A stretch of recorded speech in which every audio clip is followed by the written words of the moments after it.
Welcome to Soul to Self, the Inner Compass podcast, the space where spiritual women in business come to realign, heal, and grow. I'm your host, Victoria, and I'm here to guide you through the beautiful, sometimes messy journey of entrepreneurship with soulful insights, practical tips, and heart-centered conversations. In today's episode, I'm joined by the incredible Vanessa, whose story is a true testament to resilience, passion, and the power of following your heart. From navigating health challenges to building a thriving business that lights her up, Vanessa's journey will inspire you to embrace your own path, no matter the obstacles. So whether you're out for a walk, sipping your morning coffee, or taking a break between clients, get ready to feel uplifted, motivated, and connected. Let's dive in. So, thank you so much, Vanessa, for joining me today. I'm really excited to talk to you. In our pre-conversation, your journey is such an exciting and powerful one that I think people are going to absolutely love hearing from you. And so, if you don't mind, can we just sort of start at the beginning? So you've been in the beauty and wellness industry, isn't it, for over 22 years, which is absolutely amazing. Could you take us back to the start of your journey? Yeah, of course. So all I ever wanted to do was beauty. Reason being, one of my friends' cousin worked on the cruise ship, and I was like, I want to do that. So I did it, studied at Stanford College, got my qualifications while working in a salon part-time. I then went and worked on the cruise ships, came back from the cruise ships, did like day spas, salon work. Then when I got to a stage thinking I probably want to have a family, I decided to go mobile just for the flexibility of it. So that was all great. Plodding along doing mobile, had children. Then lockdown decided to knock on our doors. And I was a bit like, I don't know how I'm going to carry on being mobile with everything that's going on. Because obviously we just didn't know what was going to happen. We didn't know restrictions were going to be in place. We didn't really know anything. So I'd said to my husband, I think I need that cabin. So my dream had always been to have a cabin. And I was like, I think we're going to have to do it. And we did. Literally within 2 months, got people local helping, which were brilliant. Friends stepped up. Family stepped up. Everyone really came around and helped me to get this salon sorted, which was amazing. So all was good. We were released again with like about 2 days notice, but we got released. We were able to go back to work. So all good. Working in the salon, it was a little crazy. Like the hours were like till 9 o'clock at night. My whole life was like the salon. And obviously the children kind of just had to fit in where I could. Then fast forward 2 years, so October 22, Friday morning, just preparing the slow cooker dinner, and the body decided to have a stroke, which was just lovely. Children in the kitchen, my words went, kind of felt like I'd just been hit round the back of the head with a hammer. And I was like, something's not right. So I rang my husband. He so I think you ought to ring the doctors. I was like, oh yeah, I'll just give him a ring. I rang the doctors. They were like, you need to get to A&E now. So a friend stepped up, grabbed the kids, took them to school for me, came back and took me down to A&E. So yeah, I then had a battle for about a year. The doctors umming and ahhing what was wrong with me, telling me, oh no, it's not a stroke. Then they were like, oh yeah, it is a stroke. And, oh no, we don't think it is. And I just kind of had to get on. So it had totally taken my mobility. I used a walking stick, mobility scooter. I still worked just because it was my like lifeline. I needed something. It was very limited in the salon, but I just needed something to keep me going. Then a year and a month after the stroke, I happened to get a phone call from the hospital saying, oh, you've got some heart checks. We haven't got round to do it. And I was like, I said to my husband, I wasn't even going to go because the amount of times I went to hospital and they just kept telling me there was nothing wrong with me. And I was like, no, there really is something wrong. So went and had my heart check. And then as I laid there, he was like, yes, and that's a positive heart scan. And I was like, yeah, what does that mean? He was like, oh, you've got a big hole in your heart, which is the leading cause of strokes in young people. I was like, oh. So that was it. I didn't get told anything else, left the hospital. And I was like, right, okay, so I don't really know what's going to happen now. That was in the November. Then my body started playing games again. So the March, it was my son's birthday. And I think I had another stroke. middle of the night, took my left side again, took my speech, rushed me off to hospital. But because the hospitals in different counties, they don't talk to each other, so they couldn't have the notes together. So they kept me in for a few hours. They didn't bother scanning me and then sent me home. They're like, no, we don't think it's a stroke. Well, it probably was with everything that had happened. Then it happened again. So I just chased the doctors. Luckily, they just referred me straight on to Leicester, which is the heart specialist. I always laugh. My joke is I haven't even seen a I've never had a cardiologist appointment yet. I've had heart surgery. That is how they just kind of rang me. You're like, yeah, I'll operate. And then that was it. Within 5 weeks, they operated. So fast forward to the operation. I struggled walking into the hospital and I felt pretty good walking out. And I was like, this is crazy. I'd only been in for the day. They don't even keep you overnight. Being in for the day, walking out. And I was like, oh, I can feel a bit better. I mean, I think a lot of it was adrenaline at the start. But yeah, mobility was a lot better. I mean, I still got the side effects of the stroke, but it's fine. Like, I just get on. I just live with it. And I kind of had this little brainwave. It was with a friend to start with. And we were like, said, oh, I've got a space that I need to use. I don't know what to do. And I was like, well, we could do like retreats. And she was like, oh yeah, that sounds good. Well, that kind of, she didn't have the time to go into it. So I kind of went off on my own doing it. And the first retreat, I decided to aim around menopause. And I think the reason being, obviously after that lovely long story, battle I had for over a year to just find out what was wrong with me. And the amount of clients I have that are really struggling, and it's not only the menopause, but it's menopause. It's what every woman will go through in all different degrees, yet they were getting no help and really struggling and like they just couldn't see a way out. And I was like, I can do something to help here. Like I've done courses, I've done all sorts. And I was like, I think I can really help them. And yeah, so I did the menopause retreat, which went down absolutely brilliant. Off the backside of that, just from advertising the thing on Instagram, I had a corporate company come to me and say, can you come and do a wellness day? Which again was brilliant. I did like 4 sessions, 3 on ladies, 1 on men. And to be honest, the men were really good, really engaging and just wanted to know. So I think the problem around menopause isn't the fact that it's this taboo subject. It's just nobody knows about it. So yeah, so I did that. And then obviously I'm still working in the salon, which is lovely. The salon, I've been doing it that long, it just kind of ticks along and it looks after itself. And I've started going more down like this, I would say the spiritual, the meditation side of it. So I've really started like reading different books, meditating, going to meditation classes, just like trying to listen to your body as well.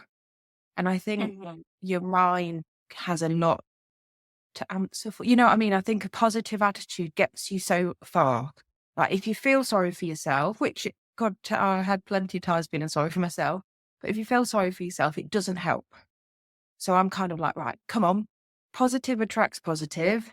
If I do something good for somebody, even if it doesn't return, do you know what? It's fine. I kind of like the feeling I get from being nice. If it doesn't come back, it doesn't come. It's no problem. And also part of my beauty side is I am a part of it's kind of a mentoring business group, but it's quite spiritual as well in the sense of like giving yourself a morning routine, looking after yourself first before you can give back as well. So yeah. Definitely. So obviously you've given us quite a lot of information there. I'm just curious because obviously you've been through so many changes and so many challenges that you faced along the way. And if you go back to sort of that first step, I suppose, that first leap of faith during the lockdown where you decided to create your own space, that's a big leap for any business owner. And obviously around that, we had this uncertainty of COVID, which I think has left its mark on all of us because even 5 years later, we sort of look back and go, it only feels like 5 minutes, doesn't it? So it must have really sort of come face to face for you with needing to take that step of faith and certainty. And how did you kind of guarantee that it was going to work or that it was going to be okay and that decide to progress forward with that? Yeah, it was hard because obviously I'd been mobile for so long and it's so convenient for people. So my clients were a bit like, oh yeah, I'll follow you. But it's much easier when you come to me. And I was like, right, I've just got to make this space really good. I've got to make people walk in and just be like, and breathe. And I think that was the main thing. I just knew it had to work. There was no option. We were building it weird. I had obviously, there was no money coming in. So I had to pull force wherever I could, like borrow, beg. I got my windows like off Facebook Marketplace for like a tenner, or you know what I mean? I really had to, but I was so, it had to look right. It had to, people had to have a safe space. And I think that was my main thing, not only for the COVID size at that point, but for just life in general. It's nice to just escape to somewhere where you just feel comfortable, relaxed. And thankfully, that is what I've got. I've all my ladies now that used to laugh about when I was mobile, oh, I don't know if I'll make it to you. They're all like, oh my God, I'm so glad you got this place. It's like they walk in, they shut the door, and it's like their little haven. And then, Mhm. yeah, I find a lot of clients, especially at the moment, are coming in really stressed and under pressure, and they're walking out happy, which is just nice. Just kind of like trying to be like, right, no, it's okay. You might be having a bad day. Or I had a lady the other week who was, oh, it's my birthday tomorrow. I was like, but that's good. Like, you don't want the alternative.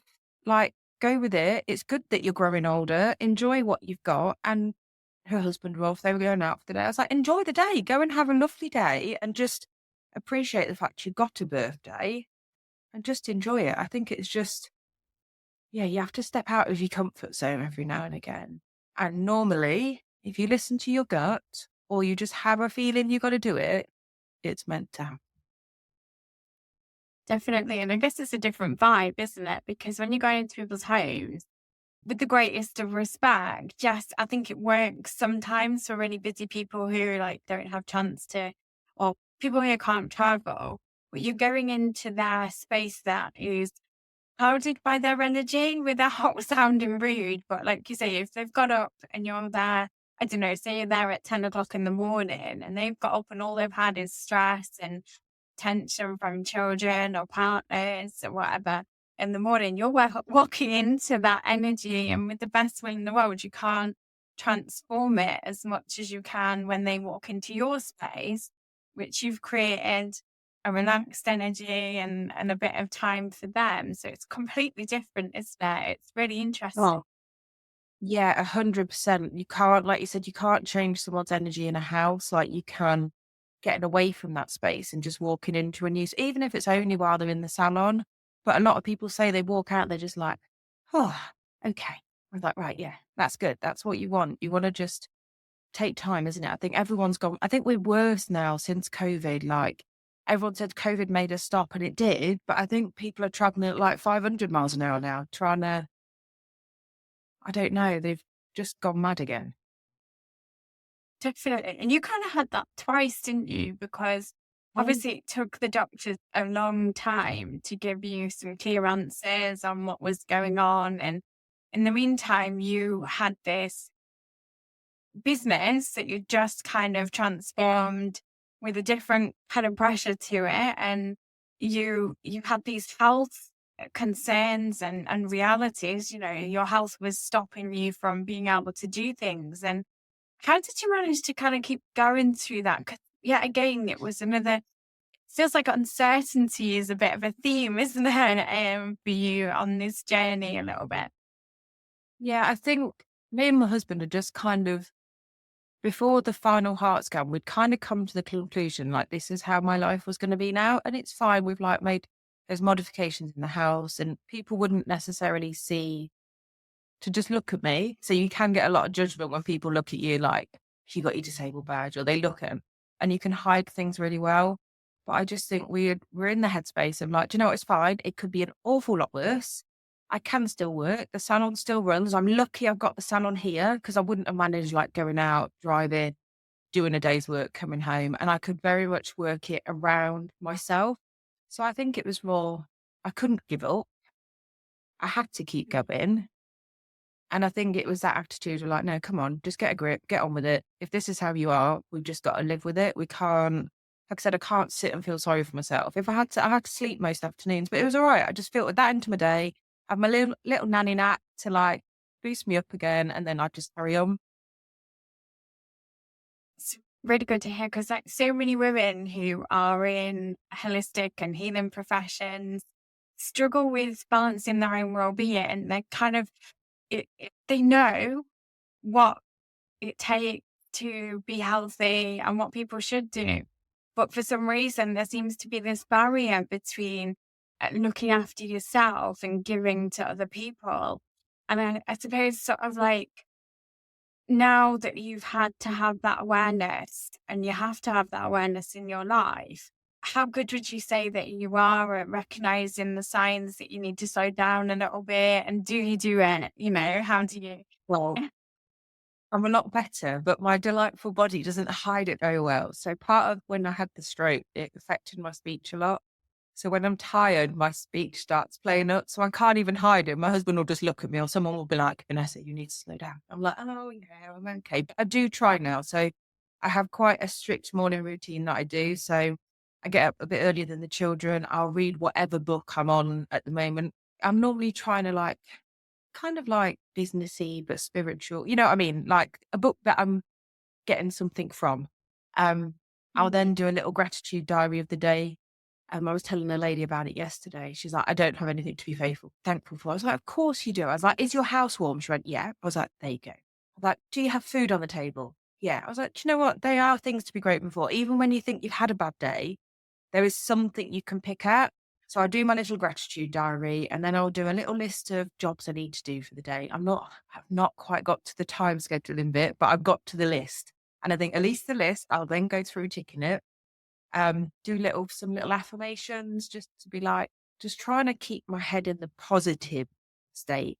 And I've tried to be, if a negative thought pops in my head, I'm like, I'll just go away. Like, you don't need to be there. You're not doing any good.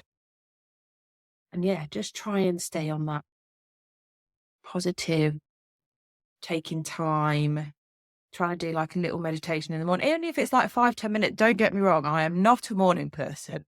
So I probably give myself like 20 minutes, half an hour, but I try and get them bits done within there just to like set myself up on the day, and then take time. Like, I can't work every day anymore, so I'll make sure I've got a day off, even if it's just an admin day. But I'll try and make sure I've got a day off, or go and book myself a facial or a pedicure, or just try or even lunch with a friend, just take time out, because yeah, you don't want your body kicking you. And I say to a lot of people, like, it won't warn you. There was literally no warning. It just went, nah, that's it. You need to stop. And yeah, you don't want it to do that, because it could have been a lot worse. Yeah, it definitely could. And that isn't bad thinking about it. And I love your mindset. When we had the first initial chat about doing the podcast together, I felt so humbled when we'd finished talking about how positive of a person you are, and how you said something to me, and I wrote it down to bring into my chat in case you didn't say it again. You said grumpy people don't attract good things, and I really liked that. And I just think, this philosophy that you've got going on around kind of trying to be positive and trying to look forward and turning something that's been a challenge into something positive. I just love it. It's brilliant. And I think obviously when I hear you, it's clear that your mindset has played a big part in your recovery and keeping going and business and stuff like that. And it just, how have you managed to do that? Would you say it is through practicing it, or have you always been a naturally person? Like I say, don't get me wrong. Like, it's not all the time. I'm not some person that's always skipping, and life's full of rainbows, and God, things do happen, and things like can have that. But also, I think now I recognize if I'm having one of them days, to just step away. So if I've got a list of jobs I need to do, I don't even look at them. I'm like, no, do you know what? Today it's not going to happen. Anything I do is not going to be right, or I'm only going to criticize it. So just don't do it. So if that was on a day off, I'd just be like, right, I'm just having a day off. Just step away and like take note, and then kind of get on again, rather than beating yourself up to do something when you're really not in that headspace that day, and you need time away to just be like, no, let me just recharge, start again, and just then carry on. But yeah, I keep saying to everyone, I'm like, positive attracts positive. A grumpy person, like you said, like grumpy people do attract grumpy people, and people pull you down as well. I think if you surround yourself with people you know are negative, and obviously people have bad days, of course they do. I'm not saying not them kind of people. You know, the people that everything's like, woe me, my day's so awful, I've got nothing good to say. I'm just like, there's always something good about the day. You always need to try and Yes. find, and like I said, I do have bad thoughts, of course I do. Like things pop in your head, you're like, "Ugh," but I really try and say to myself, no, go on, just, you're not doing any good. Dwelling on something doesn't make you feel good. You get a horrible feeling if you dwell on something. And I think as well, like, as long as you in life go out not to hurt people, of course you will hurt people. We're human, aren't we? Things are going to happen. But I think as long as you purposely don't go out to hurt people and try and be kind where you can, like open a door, smile at someone. They could be having a really bad day. And that little smile might have made them think, oh, yeah, do you know what? I can carry on, or I always see the good in people, which isn't always good, but I'd rather see the good in people than the bad in people. Definitely. I completely agree. It's really funny because I've been to the gym with my son this morning, and I don't love the gym. I'm not a natural gym goer. And I was sort of on the cross trainer waiting for my husband and son to finish their workout. And I was really feeling it. And this lady walked past and she smiled at me. And it just gave me a boost to keep going. I was like, yeah, I can do 5 more minutes. And it was just, Yeah. she just walked past at the right time. And we just sort of met eyes, and she didn't need to smile at me, but she did. And it's funny how kind of other people's energy, touched at me and looked me up and down as much to say, could you look like you're about to die, which is how I felt. She, I might have just stopped and got off and admitted defeat, but she didn't. She looked at me and she smiled, and it just gave me that extra push to push through that extra 5 minutes. And you're right. It's just how we conduct ourselves in those little things that if we can just be positive and we can just be kinder. I think kindness is a big part of it as well, isn't it? Oh, To ourselves definitely. and to other people. It just makes a difference. I think definitely got to start on yourself, haven't you? Because if you can't be kind to yourself, you know what I mean? You can't be kind to others if you're constantly putting yourself down or constantly criticizing yourself. And yeah, I think you just got to try and, like I said, everyone has bad days. Of course we do. But where you can, I think you do just need to be kind to yourself, kind to others. Like I said, just a smile. A smile goes such a long way, especially when someone is having a bad day and thinking, oh my God, if you just give them a little smile Yeah. and, all right, do it. But yeah, and like you say, it's just these little things. Also, you mentioned that meditation has been a part of your self-care and a part of your sort of journey in looking after yourself and kind of progressing. I'm always interested in sort of like Biggie for this as a meditation teacher. And I was just wondering how you felt that it had helped your personal and professional growth, I suppose, as well as your self-care. Yeah, I think it is quite a new thing. Don't get me wrong. Like I said, I joined that Beauty Growth Academy back in January, and they're very much about meditations. And I used to sneak the odd one in, but I wasn't so like routined with it. Yeah, it's probably only been since like end of last year, beginning of this year that I'm like, right, I'm doing this. So I've been doing the little ones every morning, and then I've got a lovely client who does meditation classes at home on a Thursday evening, and I'm like, right.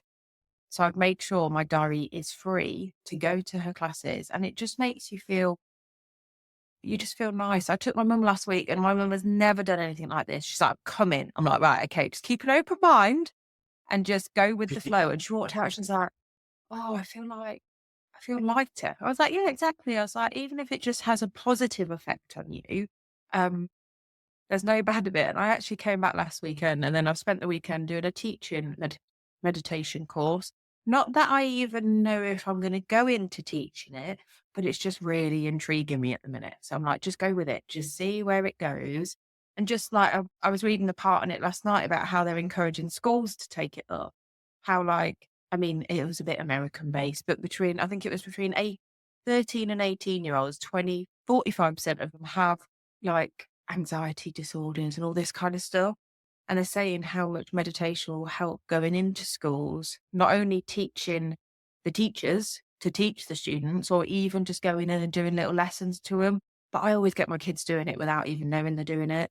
So I'll say to them, like at night when they're like, can't sleep, bit of manifesting meditation kind of crossover. I'll be like, right, well, just imagine tomorrow, make it a really good day and see yourself step by step living in that day. They're like, oh, they've not got a clue what I'm trying to make them do. But, just unwind and chill and see it as a positive thing. Oh, no, I love it. I really do think it's beneficial, and I think I've taught it in schools, and yeah, I wish it was standard. Yeah, I really do. Definitely. It's one of those things that isn't always easy. Some days, it slows, and some days you're like, oh. Yeah. Some days you just go through the motion. You're like, well, but I'm thinking, yeah, but you've done it, haven't you? You've gone through that. Even if it's 10 minutes, you've done it. And the more you do it, the easier it comes as well. And if it is just taking 10 minutes to chill, then it's absolutely fine. Take 10 minutes just to chill.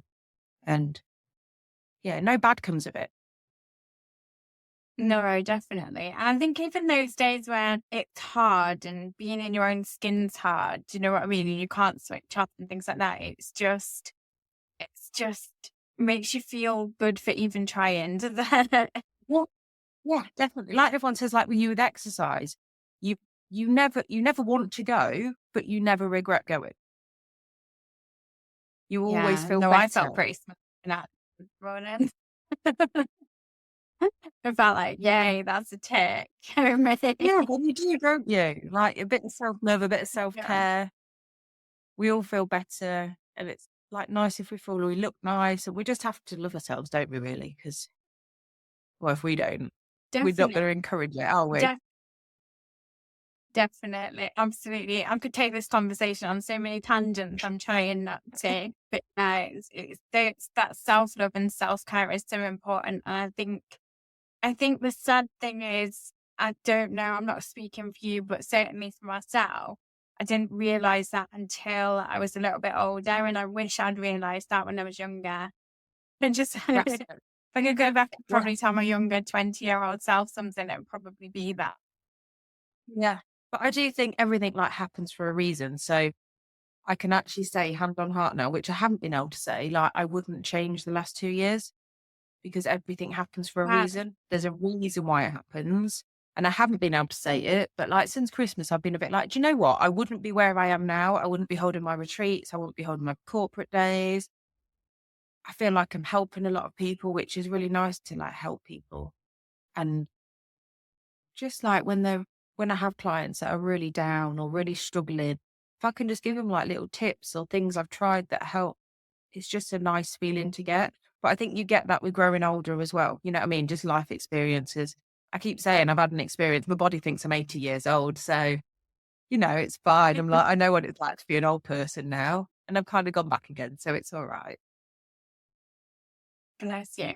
No, so many people, hopefully, listening to this podcast are either just starting their businesses or in that changing transitional phases, early business, where they're kind of slipping into the kind of business that they want to have. What advice would you give them about navigating challenges and trusting the process?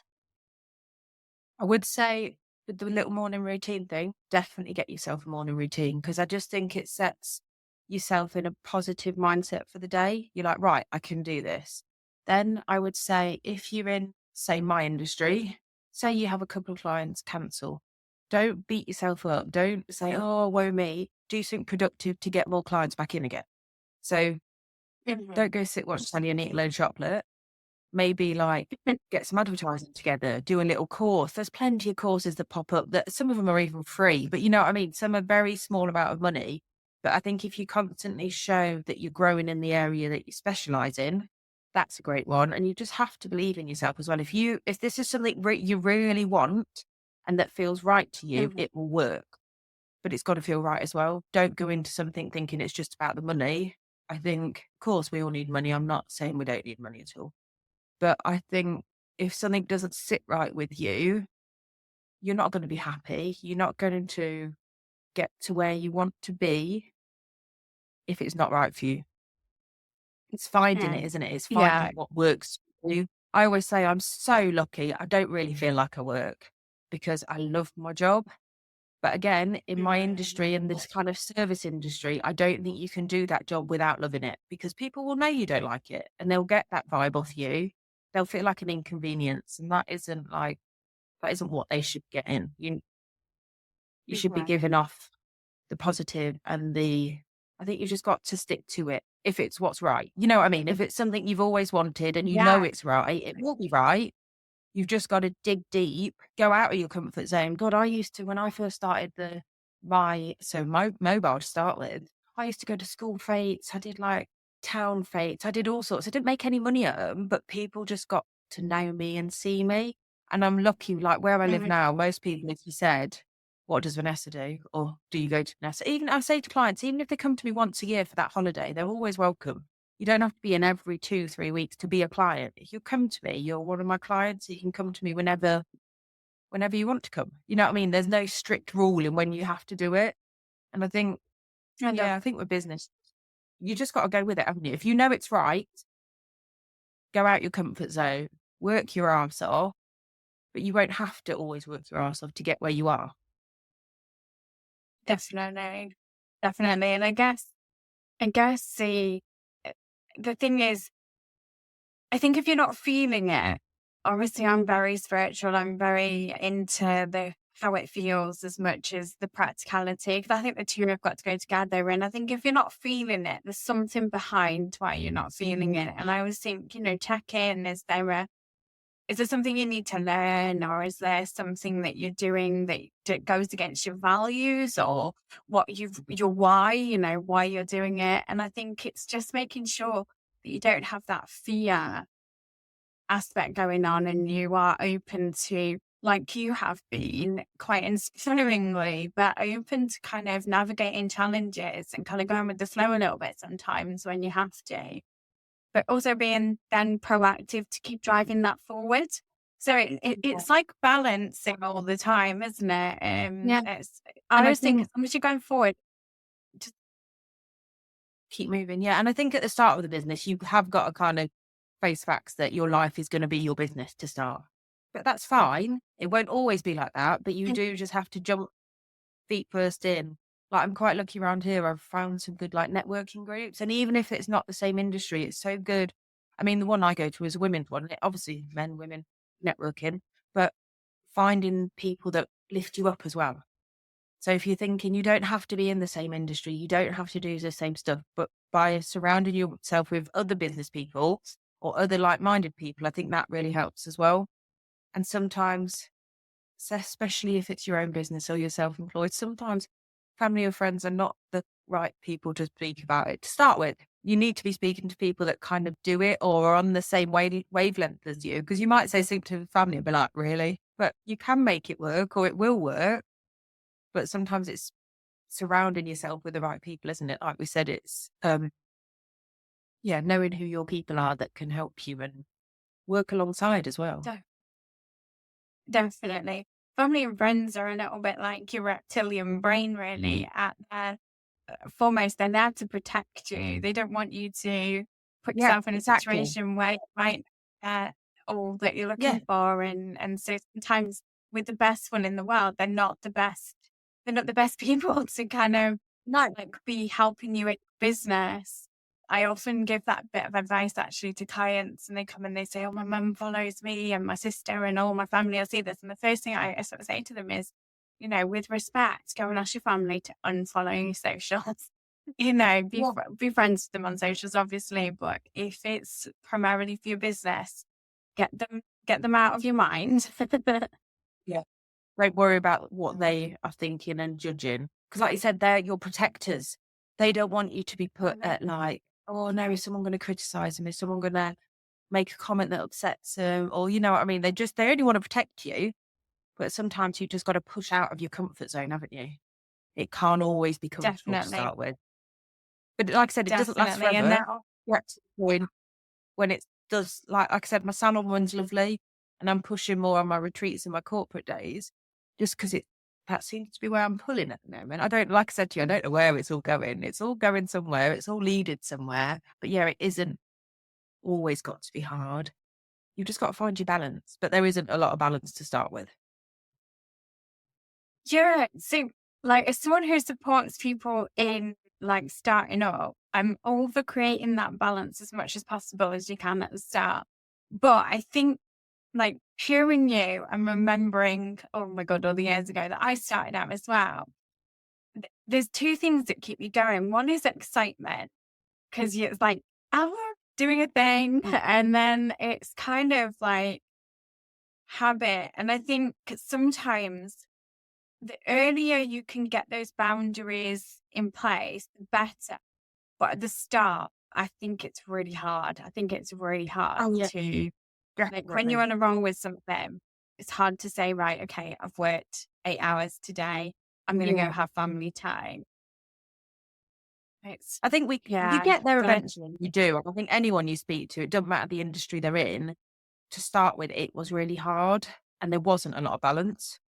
But that's kind of the driving force in some ways, because, you know, when you get to that place, your life is going to be made so much easier because you are doing it for yourself, or, you know what I mean? There is a end goal there. And when you get to that end goal, it doesn't have to take that long.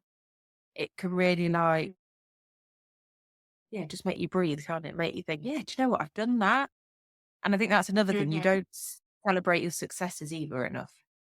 So you put a goal in your head, get to the goal, and then you're like, right, it's done. Let's get to the next one. And I think that's another thing you should celebrate when you hit them things. Be like, yes, do you know what? I've done it. Like, that's really good. Then go on to the next one. But you know what I mean? Take a bit of recognition of yourself when you have achieved something. Because we don't do it. We build these goals, we hit them, and then we're like, right, next goal. yeah, no, I love that. No, you're right. We do not celebrate our successes anywhere near enough.